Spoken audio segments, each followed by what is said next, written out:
So last night, the little boy calf did die.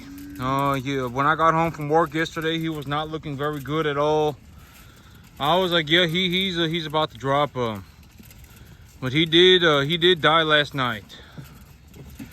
And I took a good look at the situation, and I take 100% responsibility for what happened. That's the thing about experience, right? Is that experience is like, if I knew what I knew right now back then, this would not have happened. That's the whole idea of experience, right? And so when I took a look at what happened, I said, what probably happened, what I think what happened is that big bull calf that came home and got sick. I think that he got something at the sale barn, or he got some kind of illness while he was at the sale barn, or he either got that or he got it when he was on his way over here. And he transferred it to the little one. Because the smaller the animal is, the weaker they are. And I've said this repeatedly, but the smaller the animal is, the more severe the illness is. And so I believe that what happened is that the animal that I brought home that got sick, the big one, the big 400 pound steer, the 350 steer bull calf, he's doing okay right now. But I believe that his illness got transferred to both of the small calves. And okay, so I'm gonna talk about this because I feel like that this is I believe that it is good information, and that over the broader plane of reality, that this could turn into a better good for a lot of people.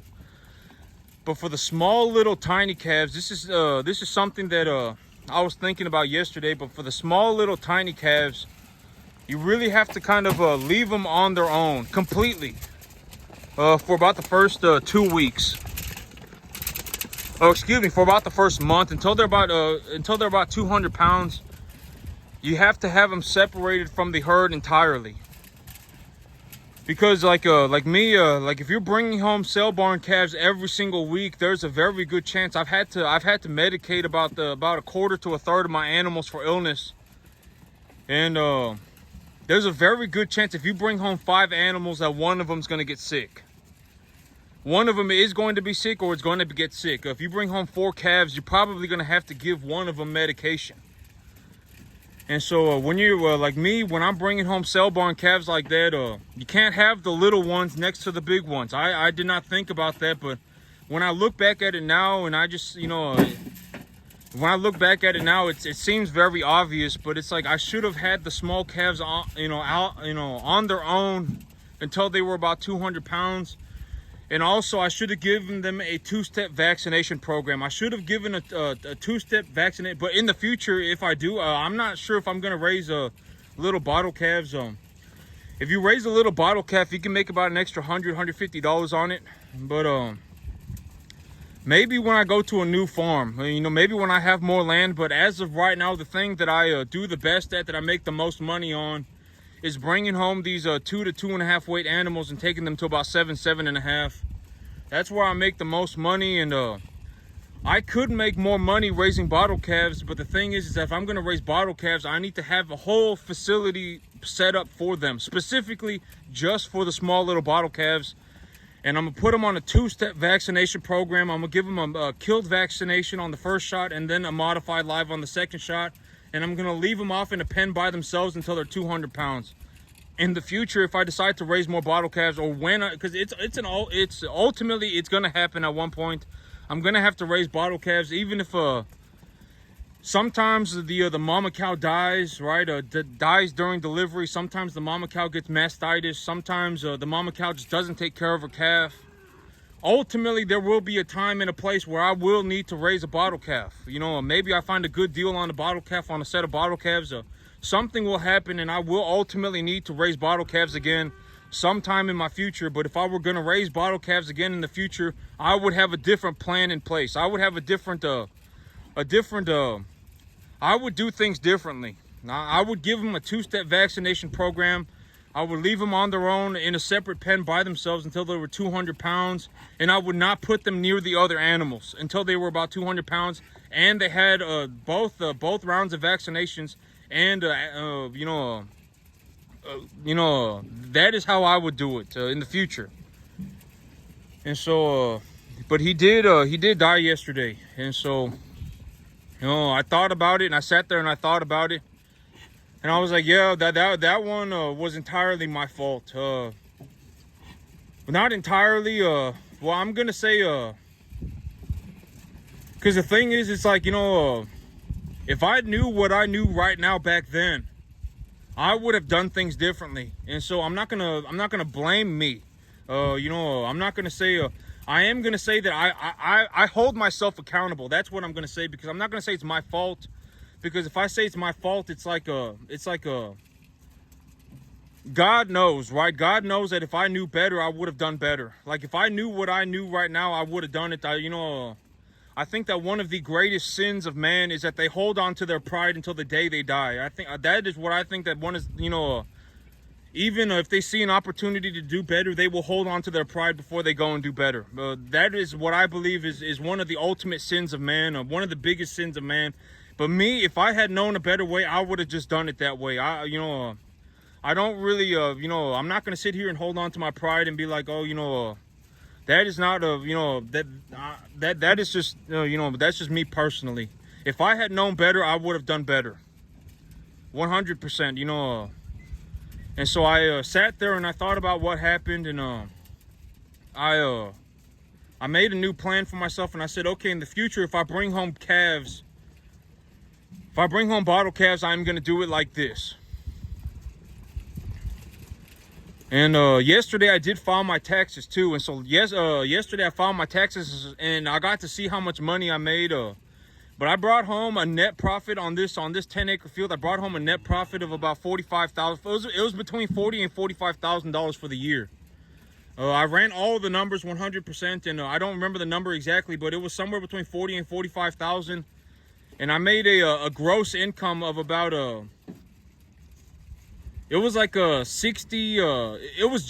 was somewhere between 65 and 70,000. So I brought home about 70 grand, and about 40 to 45,000 of that was net profit. And so but then I reinvested all of that. And then I also took a loan on top of that to cover my living expenses. And so I reinvested all of that. And at the end of the day, like if I really felt like, oh my God, what I need is cash, I can go and I can go. But here's the thing: it's like it's like cash. I mean, okay. So here's the thing about money, right? If we're gonna talk about, let's just talk about money for a second. Is that if we're gonna talk about money, cash is not the only thing that money is. Like if I went to the bank right now and I gave them, these animals, for example, all have a monetary value. People, like when I see this animal, when you ask me what I see I look at one of my bigger animals, I say, oh yeah, that's a 1-to-1. Like let's say I look at this animal in particular, right? And this is what they call appraising. But if you have something that's valuable, there is somebody out there that will appraise it for you. But let's say this animal right here, right? When I look at that animal, I say, oh yeah, that's about a 650 pound number 1 to 1.5 type medium large frame animal. The feeder cattle market sitting at about 238 right now, 235, and the replacement heifers are doing real good at market. This animal, a week ago, an animal like this sold for $225 to $230. And so when I look at this animal, I would say, yeah, this animal's probably worth about $1,500. Monetary value, cash value, right? Worth about $1,500. The animal is not like the animal. Okay, but that's what I mean by money. Different things have a monetary value if it's valuable across the broader plane of reality, not just to you, but the broader plane of reality. Like if you collect Pokemon cards, it's going to be very hard for you to make money. But if you run cattle, if you run beef cattle, they're going to have a value to them. And beef cattle, if you increase their body conditioning score and et cetera, and you get them healthy and you take them to the right market, you take them to let's say you precondition them and take them to a preconditioning market, you'll get more money for them. And so these animals have a cash value to them. And you know, the only way to really see what exactly they're worth is take them to market and see what a person pays for them. But I can appraise them, right? I can say, yeah, this animal probably, as of right now with the feeder cattle market where it is right now, probably worth about a $215 to $220 a pound, right? I mean, at 650 pounds, she probably worth about $1,500. And so, there is not any reason to go all cash. This is what I'm trying to tell y'all. There isn't any real benefit to just sitting around with you know, like if I just gave up everything that I was doing and, you know, just went straight cash, it would not, you know, it would not really. Okay, so let's say you know, instead of you know, doing whatever, well, I mean, but if I didn't run this business, I wouldn't have much money. And so the good thing about this business is that the business pays for itself, but it also makes an excess amount of money. Like last year, I had a loan for 20 grand, and I turned that $20,000 loan into 70 grand over the course of a year. I 3.5-folded my money. And so I took a loan for 20 grand. I paid $200 a month for it, and then for that 20 grand, I turned it into 70 grand over the course of a year. And so I came home with about well, at the end of the day, I came home with about $45,000. Yeah, because it was about 65. It was about $45,000. 65 minus 65, 70. See, it was about 60. I would say it was like 60. It was somewhere between 65 and 70. I came home with about 45 grand. That's how much net profit I made on my business. And this year I'm gonna do better. I'm already doing better. The tax year goes from April to April, and so this year I'm just gonna estimate it and ballpark it at about 60 to 80 grand is what I'm gonna make. You know, here in about 3 weeks, I'll be taking about 8 to 10 animals to market, and, you know, I'm going to make a lot of money on them. And, yep, I'm going to make okay, so as soon as my tax paperwork gets to me, what I'm going to do is I'm going to take that tax paperwork and take it straight to the bank. I'm going to the bank, and I'm going to ask him, will you give me, what will you give me? This is the one thing that, in terms of a business conversation, if I were going to talk to you about business, don't ever, you know, there are a lot of people who go, oh my God, I can't buy this, I can't afford this, oh my God, what am I going to do? I can't do this. Don't think like that, all right? You know, maybe if I teach you a better way of thinking, maybe you will go and just choose to think better. I mean, you know, why do that to yourself? All at the end of the day, you know, if you turn resentful, and if you think like that and you're a man of low character, or you're a person of low character, what's going to happen is you're going to turn either resentful or pathetic, right? Oh, the world is unfair. Oh, you know, I can't make it because I'm dumb, or whatever it may be, right? Oh, other people only make it because they're smart. You know, all of that stuff is nonsense, and it's not going to get you anywhere. Don't think like that. The way to do it is you go straight to the bank. You take your tax paperwork and you ask the banker. The banker will tell you what they will give you. And one of the best questions you can ask a banker from my perspective is, how do I increase that amount? So if I go to the bank right now and I say, okay, you know, I bring home 80, last year I brought home about $85,000, right? Last year I brought home about 85 grand net profit. That's about how much money I put in my bank account. I take that and I file, you know, that's according to my taxes, right? That's what my tax form says. And so I take that tax form to the banker. The banker looks at it and says, oh, this guy brought home about $85,000 last year. So they look at that number and then they'll type it into their computer. And you tell them, I want to buy, you know, a piece of land, or I want to buy a house. And they'll say, okay, we'll set you up with our mortgage specialist. Or we do not sell land here. Okay, well then thank you, goodbye. And then you ask a different banker, do you offer loans to purchase agricultural land? And one of the best places to go, from what I have seen, is what is that? The USDA offers loans. The government offers loans. I haven't gone to them yet, but I'm about to go over there. But I'm just gonna say, working with the government is like watching a snail move. I mean, you know, if you've ever had gone to like a government office and try to get anything done, I mean, it's just, moves at a crawling pace. I mean, I wouldn't doubt that getting a loan from the U.S. Government Farm Bank is going to be any different. I would think that it's going to be about the same. I would think that it's going to take a long time, but I'm just going to have to go and see. But you know, you go and ask the banker, what kind of loan do I qualify for? Do I loan for any? Do I qualify for any grants? Do I qualify for any loans? And they'll say, okay, if you make $85,000 a year, you know, they'll type it into their computer, and they'll say, okay, a $500,000 loan at this interest rate is about $2,500 a month. And so if you want to take a loan for $500,000, it's going to be about $2,500 a month. If you want to take a loan for $1 million, it's going to be about $5,000 a month. And we will qualify you for let's say a $750,000, right? Because you make about $9,000 a month. You make about $9,000 a month. We would be willing to give you a third of that as a loan. So that is about $600,000. And I say, okay, so they're going to offer me $600,000, and they're going to charge me a third of my income, about $3,000 a month for that $600,000. So I go home and I take a look at my bank statement, right? Okay, so right now I got a $60,000 in the bank.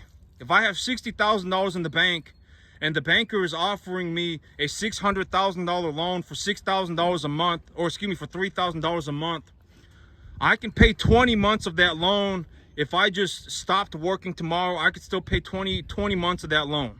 But with that $600,000, I can go and I can buy myself 200 acres, or I can buy myself 150 acres. And on 10 acres right now, I'm making about $80,000 a year. So if I purchase 200 acres, and I need to make and I need to make $3,000 a month to pay for that property, and I can purchase, the banker is telling me that they will give me a loan for $600,000, and for $600,000 I can buy 200 acres, and that 200 acres is going to cost me $3,000 a month. I have $60,000 in the bank. I can pay 20 months of that loan with, you know, if I stopped working tomorrow, I could still pay 20 months of that loan. And chances are, if you put me on a 250 acre field, I will make more money on 250 acres than I will on a 10 acre field. And on a 10 acre field, I already make about $6,000 a month. So that is how I think. That you know, if you want to know how I think, that is how I think. Okay, so right now on this field, you know, last year I didn't do nearly as good last year as I did this year, or as I'm doing this year. And I still made about $4,000 a month. And, you know, this year I would anticipate that I'm going to make somewhere around $6,000 a month. You know, like next month, here in about 3 weeks, I'll be taking about 8 animals to market, 12 animals to market. Or excuse me, about 8 to 10 animals to market.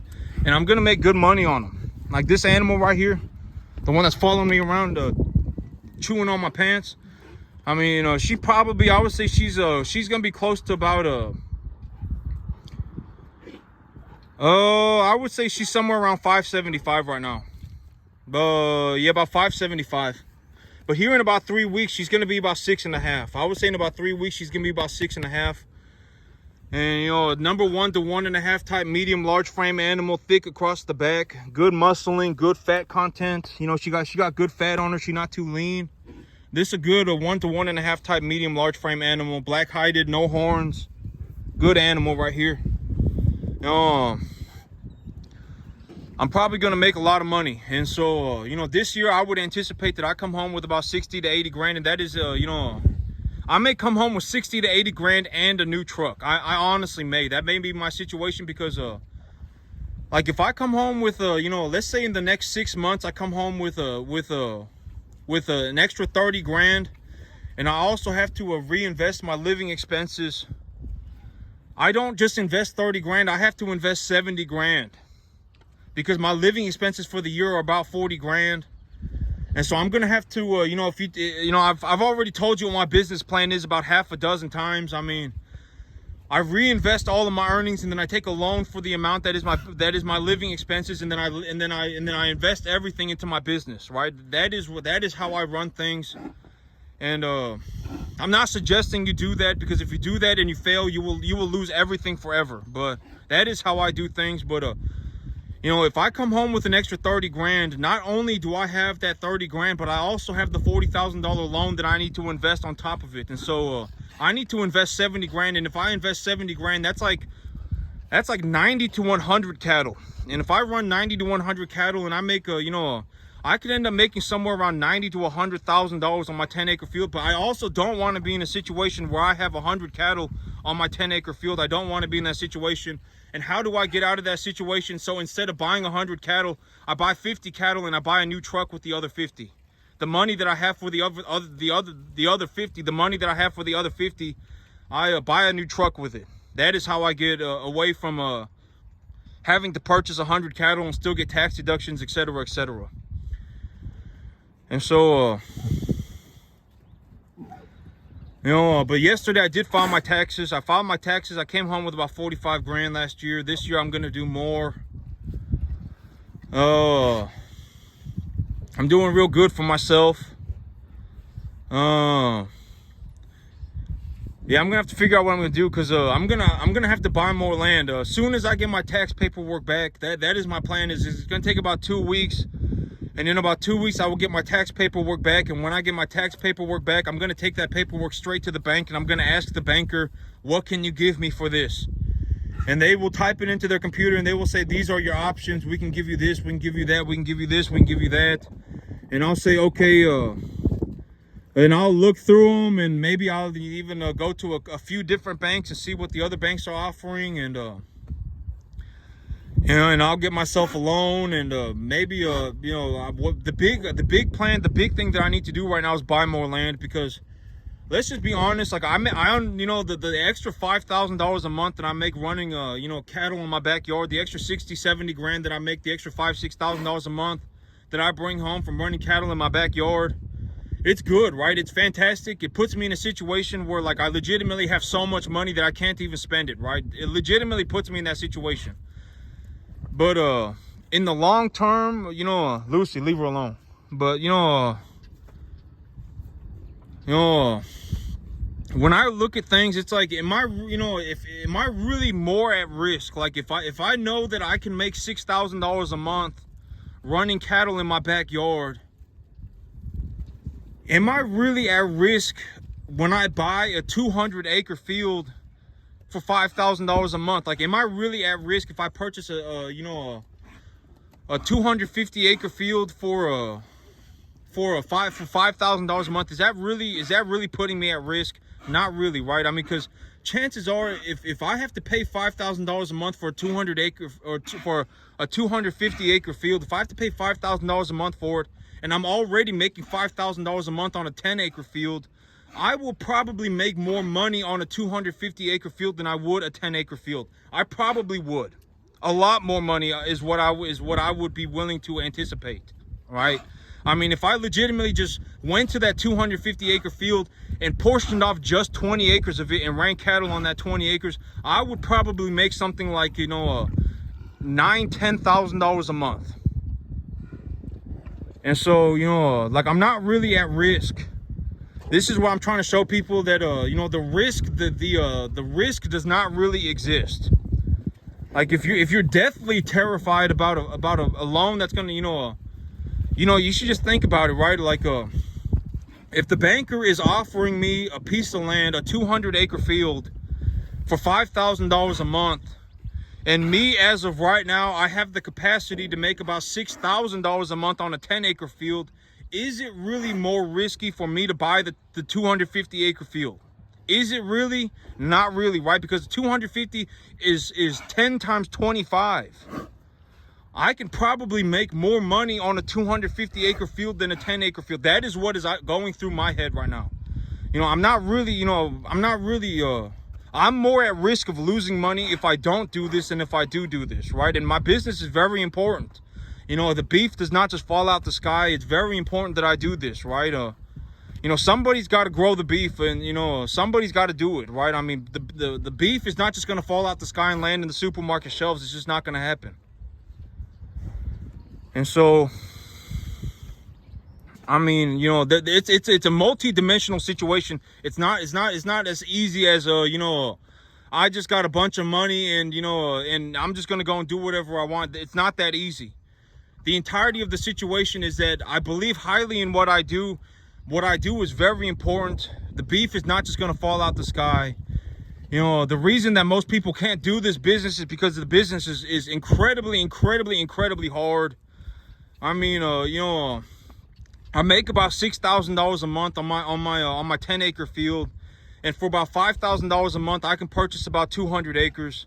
And you know, if I purchase 200 acres, chances are I'm gonna make more money on that 200 acres than I will on a 10-acre field. That is the entirety of the, more or less the, you know, more like the entirety of the situation than just I just got a bunch of money and I'm just throwing it everywhere. You know, that's not really a, you know, that, you know, that is more of what is going on, right? Last year I made about $45,000 for the year of net profit, and I didn't even do that. I didn't even do very well. I made about 45,000 last year. This year I'll probably make about 60 to 80 grand. And so, but that's it for me today, YouTube. Y'all have a good one. I'm gonna need to get some fly spray.